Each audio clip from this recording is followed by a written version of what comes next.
अंग्रेजी में किसी ने कहा है कि डायमंड्स आर फॉरएवर, यानी कि हीरे हैं सदा के लिए। लेकिन नेताओं को इससे ज्यादा कोई कहावत पसंद है तो वो ये है कि ये कुर्सी है सदा के लिए। हमारे देश में हर नेता को सबसे ज्यादा अगर किसी चीज से प्यार और लगाव है तो वो है कुर्सी।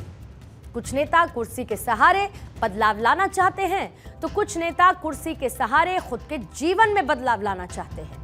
अगर कुर्सी को लेकर किसी की सियासत सबसे ज्यादा ट्रेंडिंग रही तो वो है बिहार के मुख्यमंत्री नीतीश कुमार। नीतीश कुमार कब कहां किस क्षण पलट जाएं कहा नहीं जा सकता। ऐसे में नीतीश कुमार के हाव भाव में जैसे ही कुछ अलग देखा जाता है तो उनकी पार्टी से लेकर उनकी अलायंस पार्टी में भी हलचल तेज हो जाती है और वो नीतीश कुमार को नाम दे देते हैं पलटू राम। अब आप नीतीश कुमार की ये तस्वीरें देखिए। बीते रविवार की ये तस्वीरें हैं जब पटना में प्रधानमंत्री नरेंद्र मोदी ने रोड शो किया और इस रोड शो में सबसे बड़ा चेहरा तो पीएम मोदी खुद थे, लेकिन सबकी निगाहें नीतीश कुमार पर जाकर टिकी। नीतीश कुमार के हाथ में कमल का निशान था और जैसे जैसे रोड शो आगे बढ़ रहा था नीतीश कुमार उस कमल के निशान को देख रहे थे, फिर कैमरों की तरफ देख रहे थे। उनका चेहरा कुछ उतरा हुआ सा नजर आ रहा था। उनकी बॉडी लैंग्वेज भी कुछ ऐसी थी जैसे कि वो नाखुश हो। अब इस एक तस्वीर पर बात हो ही रही थी कि आज आरजेडी के नेता तेजस्वी यादव ने कुछ ऐसा कह दिया कि बिहार की सियासत में हर तरफ नीतीश कुमार ट्रेंड करने लगे। तेजस्वी का कहना है कि वो चाचा यानी कि नीतीश कुमार के कहे अनुसार ही काम कर रहे हैं। मुख्यमंत्री जी को आज बनारस जाना था, नहीं जा पाए स्वास्थ्य कारणों की वजह से। लेकिन हमें बात याद आ रही है कि मुख्यमंत्री जी ने कहा था कि जो 14 में आए हैं 24 में जाएंगे। जो हमको कुछ सिखाया है उन्होंने वो काम में हम लगे हैं कि 24 में ये कैसे जाएंगे और इसमें हमको उनका पूरा सहयोग और आशीर्वाद मिल रहा है। कहते हैं कि सियासत में संकेतों का बहुत मोल होता है और नीतीश कुमार को लेकर सिर्फ वो एक तस्वीर या फिर तेजस्वी का बयान ही संकेत नहीं, बल्कि बीते कुछ दिनों की एक टाइमलाइन आप जरा गौर से देखिए। प्रधानमंत्री नरेंद्र मोदी के नामांकन के दौरान मंगलवार को वाराणसी में दिग्गजों का जुटान हुआ। बिहार के मुख्यमंत्री नीतीश कुमार वहां पर नदारद नजर आए। बिहार के पूर्व उप मुख्यमंत्री और अपने सबसे करीबी भाजपाई दिग्गज सुशील कुमार मोदी के निधन के बाद मंगलवार को पटना में राजकीय सम्मान के साथ उनकी अंत्येष्टि का आदेश दिया, लेकिन खुद नीतीश कुमार पटना में रहकर भी दीघा घाट नहीं पहुंचे। 16 वर्षों से हर साल 14 मई को अपनी दिवंगत पत्नी मंजू सिन्हा की पुण्यतिथि पर श्रद्धांजलि देने के लिए पटना के कंकड़बाग स्थित पार्क में उनकी प्रतिमा स्थल तक जाने वाले नीतीश कुमार 17वीं पुण्यतिथि पर वहां नहीं पहुंचे। सवाल उठना स्वाभाविक था। तभी तबीयत खराब होने की एक पंक्ति की सरकारी विज्ञप्ति जारी हुई, लेकिन इन 3 में से 2 स्थानीय मौकों पर उनका नहीं जाना उनकी पार्टी जेडीयू के नेताओं को चिंता में डाल रहा है।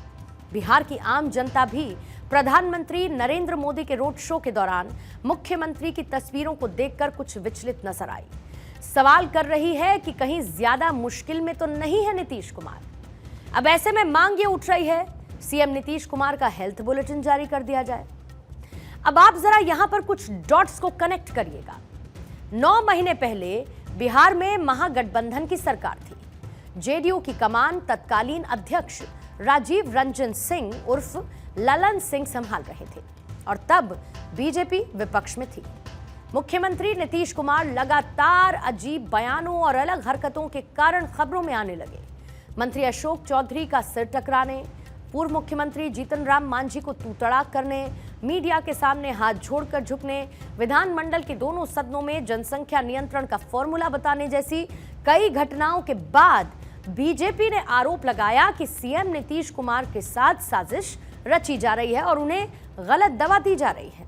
और उस वक्त भी बीजेपी ने नीतीश कुमार के हेल्थ बुलेटिन की मांग की थी और उसके बाद 28 जनवरी को नीतीश कुमार वापस एनडीए में आ गए और बीजेपी की मांग यहीं पर खत्म हो गई। अब बीते रविवार को मुख्यमंत्री नीतीश कुमार प्रधानमंत्री नरेंद्र मोदी के साथ रोड शो में उनकी गाड़ी पर दिखे तो ये बात तेजी से उठी कि कुछ तो गड़बड़ है। और इसके 24 घंटे बाद ही 5 दशकों पुराने उनके साथी सुशील मोदी के निधन की खबर सामने आई। और उसके अगले दिन सरकार की ओर से यह बताया गया कि मुख्यमंत्री बीमार है और इसीलिए उनकी सारी सार्वजनिक गतिविधियां फिलहाल स्थगित की गई हैं। ये समझ में आया कि पुराने साथी का इस तरीके से साथ छोड़कर उन्हें मानसिक रूप से जरूर परेशान कर गया होगा। लेकिन मुख्यमंत्री सचिवालय की ओर से नीतीश कुमार की बीमारी को लेकर स्पष्ट जानकारी नहीं दी गई। हालत यह है कि मुख्यमंत्री सचिवालय के अधिकारी इस सवाल को सीधे टाले जा रहे थे कि वो किस तरीके से बीमार है, मतलब उनको बीमारी दिक्कत क्या है।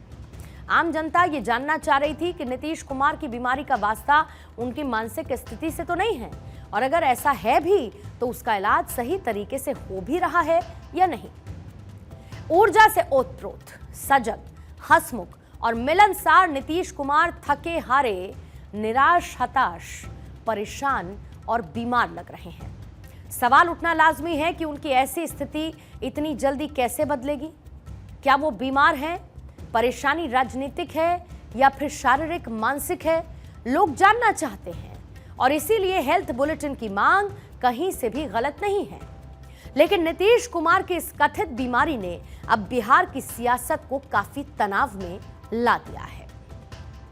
भारतीय जनता पार्टी की तरह हम लोग स्वास्थ्य को भी राजनीतिक रूप से देखने का काम नहीं करते हैं। अगर किसी का स्वास्थ्य खराब है तो हम दुआ करते हैं कि वो जल्द से जल्द ठीक हो जाए, लेकिन इस मामले को आप राजनीतिक दृष्टिकोण से नहीं देखें।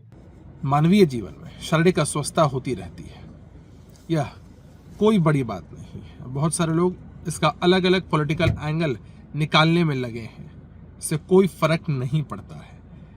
नीतीश जी जनता की सेवा में समर्पित थे, हैं और आगे भी रहेंगे। जो हमारे विरोधी हैं उनके पास कोई मुद्दा नहीं होता है, इस वजह से ऐसी बेबुनियादी बातें करते रहते हैं। मुख्यमंत्री जी ज्वर से, बुखार से पीड़ित हैं, जिस कारण कि वो अपनी धर्मपत्नी, स्वर्गीय धर्मपत्नी जी का जो हर साल कार्यक्रम मनाते हैं उसमें भी नहीं जा पाए। कई एक राजनीतिक कार्यक्रम उनके बने हुए थे, वहाँ भी भाग नहीं ले पाए। उसी तरह से वो माननीय सुशील जी का जो कल श्रद्धांजलि सभा हुआ उसमें वो नहीं आ पाए, लेकिन उन्होंने उनकी पत्नी को फ़ोन कर सांत्वना दिया है, श्रद्धांजलि अपना व्यक्त किया है। हर बात का राजनीतिक मतलब निकालना गलत बात है, नहीं निकालना चाहिए। माननीय मुख्यमंत्री ज्वर से पीड़ित हैं और जैसे ही ईश्वर से कामना करता हूं कि वो जल्दी ठीक हों। जैसे ही ठीक होंगे वो सारे कार्यक्रम हम पुनः पहले की भांति भाग लेंगे। अब यहां पर इस पूरे सियासी सस्पेंस को एक बात के सहारे खत्म करने की बात कही जा रही है कि वो बीमार हैं और बीजेपी के साथ हैं। तभी तो देखिए कमल का निशान भी थाम लिया था। लेकिन समझने वाले समझते हैं कि किसी चीज को हाथ में थाम लेना और किसी चीज को दिल में रख लेना दोनों अलग अलग बातें होती हैं। और इसको आप ऐसे समझिए कि इस बार तो नीतीश कुमार ने सिर्फ कमल को थामा था, लेकिन 2017 में भी नीतीश कुमार ने पटना में ही एक पुस्तक मेले के दौरान कमल के एक स्केच में रंग भरकर बिहार की राजनीति में तूफान मचा दिया था। तब नीतीश कुमार महागठबंधन के मुख्यमंत्री हुआ करते थे, लेकिन रंग भरने वाले वाक्य के 6 महीने बाद ही नीतीश कुमार महागठबंधन छोड़कर फिर से एनडीए में लौट आए थे। यानी कि नीतीश ने कमल थामा जरूर था, लेकिन कैसे थामा था उस पर भी गौर करने की जरूरत है, क्योंकि कमल में रंग भरने वाले नीतीश कुमार महज कुछ ही समय में अपना सियासी रंग बदल सकते हैं। तो हाथ में कमल थामने वाले नीतीश कुमार कब किसी और का हाथ थाम लें, ये भी नहीं कहा जा सकता है।